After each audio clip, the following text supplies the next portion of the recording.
Dans le jardin de Poséidon, d'étranges fleurs s'épanouissent sur le fond. Ne vous y fiez pas, en réalité, ce sont des animaux, piège mortel pour toute la minuscule faune planctonique. Enfoncé dans le sable, le corps du cérianthe peut mesurer jusqu'à 40 cm. L'animal se protège en s'entourant d'un tube muqueux souple et épais. Autre fleur poussant dans le sable, la sabelle pend. En réalité, c'est un ver. Autre spécimen parmi les vers, le spirographe. C'est une des espèces les plus spectaculaires de Méditerranée.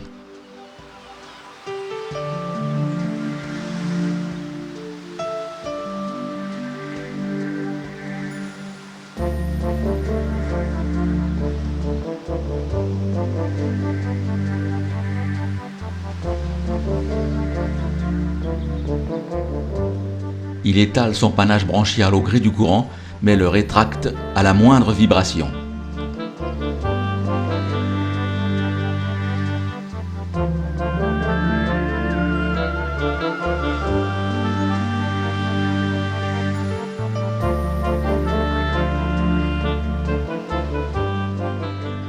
Tapissant les surplombs rocheux, les entrées de grottes et autres lieux obscurs, le mimosa de mer choisit les endroits où un courant régulier lui assure l'apport de nourriture.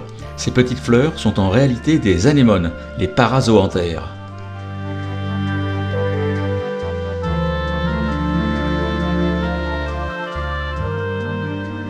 C'est grâce aux torches que ces arbustes révèlent leur magnifique couleur rouge. Étalant leurs polypes face au courant, les Paramuricea sont nés du sang de la méduse Gorgone dont Persée trancha la tête. Également né des gouttes du sang de Méduse, le corail est l'or rouge de la Méditerranée. Son origine divine lui confère des pouvoirs magiques. Les Méditerranéennes adorent s'emparer, 2 raisons qui expliquent sa lente disparition.